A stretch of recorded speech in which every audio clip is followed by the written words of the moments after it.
வணக்கம், welcome to the channel recipes desk. இன்னைக்கு நம்ம சுக்கு குழம்பு எப்படி செய்யறது அப்படின்றத பார்க்கலாம். இந்த குழம்பு ஜீரணத்துக்கு ரொம்பவே உதவக்கூடிய ஒரு குழம்பு.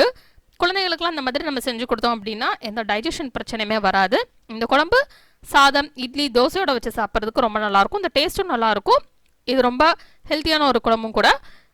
இந்த குழம்பு செய்யறதுக்கு என்னென்ன பொருட்கள் தேவை அப்படின்றத ஃபர்ஸ்ட் பார்த்துடலாம். அதுக்கப்புறம் எப்படி செய்யறது அப்படின்றத நம்ம இந்த வீடியோவில் பார்க்கலாம். அதுக்கு முன்னால் இந்த ரெசிபீஸ் டெஸ்க் சேனலை இன்னும் சப்ஸ்கிரைப் பண்ணல அப்படின்னா கீழே போய் இந்த ரெட் கலர் சப்ஸ்கிரைப் பட்டன் அழுத்திக்கோங்க. அப்போ தான் இந்த சேனலில் போடுற வீடியோஸ் எல்லாமே உங்களுக்கு உடனுக்குடன் கிடைக்கும். தேவையான பொருட்கள் 25லிருந்து 30 சின்ன வெங்காயம், புளி இந்த சைஸில் எடுத்துக்கோங்க, 1/4 டீஸ்பூன் வெந்தயம், 1/4 டீஸ்பூன் உளுந்து, 2 தக்காளி, 1/4 டீஸ்பூன் கடுகு, 1 டேபிள் ஸ்பூன் மல்லித்தூள், 1 டீஸ்பூன் வத்தல் தூள், 1/4 டீஸ்பூன் மஞ்சள் தூள், 5 பல் பூண்டு, கருவேப்பிலை கொஞ்சம், 2 துண்டு தேங்காய், சுக்கு ஒரு சின்ன துண்டு, 1/4 டீஸ்பூன் மிளகு, 1/2 டீஸ்பூன் சோம்பு, 1/2 டீஸ்பூன் சீரகம். ஃபர்ஸ்ட் நம்ம ஒரு மிக்ஸி ஜார் எடுத்துக்கலாம். எடுத்துட்டு அதில் தேங்காய் நல்லா சின்ன சின்ன துண்டா நறுக்கி சேர்த்துக்கலாம். இப்போ இதில் சுக்கு சின்ன துண்டு சேர்த்துக்கலாம். அதனால தட்டி சேர்த்துக்கோங்க, இல்லைன்னா அது சில நேரம் அரைப்படாமல் அப்படியே இருக்கும். அப்புறம் இதில் மிளகு, சோம்பு, சீரகம் சேர்த்துடலாம். சேர்த்துட்டு இதை நல்லா ஒரு பேஸ்ட்டாக நம்ம தண்ணி விட்டு அரைச்சி எடுத்து வச்சுக்கலாம். இப்போ நம்ம புளியை நல்லா ஊற போட்டுடலாம். ஊற போட்டு அதுலேருந்து புளி தண்ணி நம்ம எடுத்து வச்சுக்கலாம். நம்ம எடுத்து வச்ச புளி தண்ணியில் வத்தல் தூள், மஞ்சள் தூள், மல்லித்தூள் சேர்த்து நல்லா மிக்ஸ் பண்ணி விட்டுறலாம். கட்டி இல்லாமல் நல்லா மிக்ஸ் பண்ணணும். இப்போ இது நல்லா மிக்ஸ் பண்ணியாச்சு. இப்போ நம்ம அரைச்சி வச்சிருந்தாலும் அந்த பேஸ்ட் வந்து உள்ள சேர்த்துடலாம்.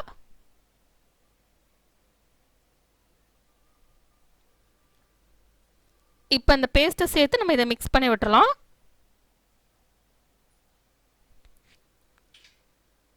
இப்போ இதை நல்லா மிக்ஸ் பண்ணி விட்டாச்சு.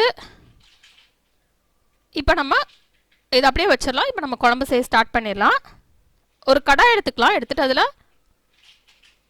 3லேருந்து 4 டேபிள் ஸ்பூன் வரைக்கும் எண்ணெய் சேர்த்துக்கிடலாம். நான் இதில் நல்லெண்ணெய் சேர்த்துருக்கேன். இந்த நல்லெண்ணெயில் இந்த செஞ்சால் தான் அந்த குழம்பு நல்லாயிருக்கும். இந்த எண்ணெய் நல்லா சூடாகட்டும். அதுக்கப்புறம் அதில் கடுகு சேர்த்துடலாம். இப்போ கடுகு நல்லா பொரிஞ்சிடுச்சு. நெக்ஸ்ட் இதில் உளுந்து, வெந்தயம் சேர்த்துடலாம்.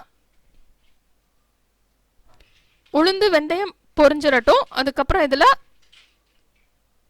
பூண்டு சேர்த்துடலாம். சேர்த்துட்டு இதை லேசாக ஃப்ரை பண்ணி விட்டுறலாம்.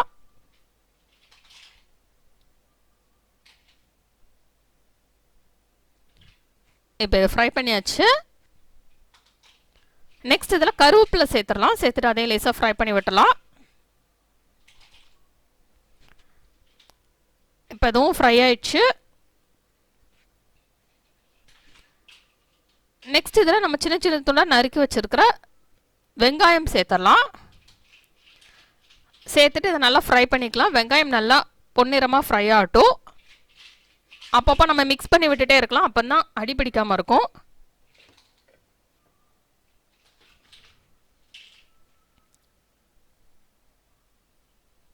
இப்போ வெங்காயம் நல்லா பொன்னிறமாக ஃப்ரை ஆயிடுச்சு.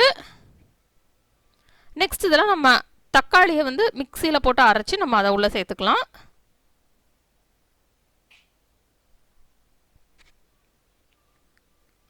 இப்போ அரைச்சி வச்சிருக்கிற தக்காளி சேர்த்தாச்சு. இப்போ இதை நல்லா மிக்ஸ் பண்ணி விட்டலாம். மிக்ஸ் பண்ணிவிட்டு தக்காளியில் உள்ள பச்சை வாசனை போகட்டும். அது வரைக்கும் நம்ம இதை குக் பண்ணிடலாம். அப்பப்போ நம்ம மிக்ஸ் பண்ணி விட்டுட்டே இருக்கலாம், எல்லாம் அடி பிடிச்சிரும்.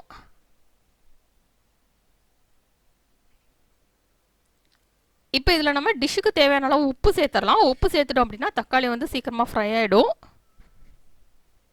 இப்போ உப்பு சேர்த்தாச்சு. இப்போ இதை மிக்ஸ் பண்ணிடலாம்.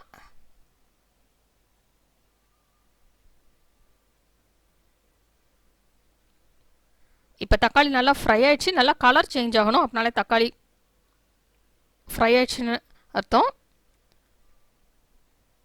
பச்சை வாசனை போய் கலர் சேஞ்ச் ஆனதுக்கப்புறம் நம்ம நெக்ஸ்ட் இதில் நம்ம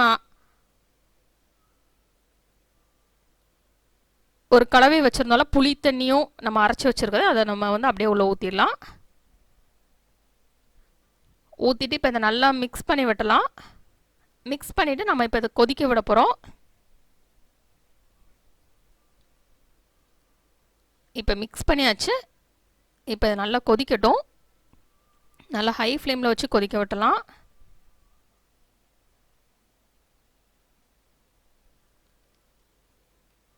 இப்போ இது நல்லா கொதிச்சிருச்சு.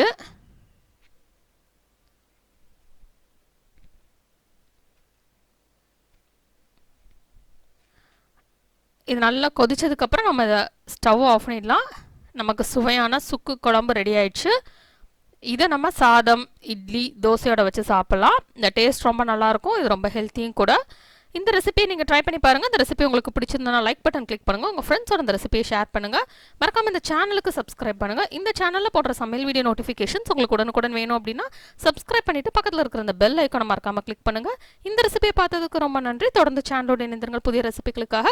இந்த ரெசிபியை ட்ரை பண்ணிவிட்டு எப்படி வந்திருக்கு அப்படின்றது கீழே உள்ள கமெண்ட்ஸ் பாக்ஸில் மறக்காமல் சொல்லுங்கள்.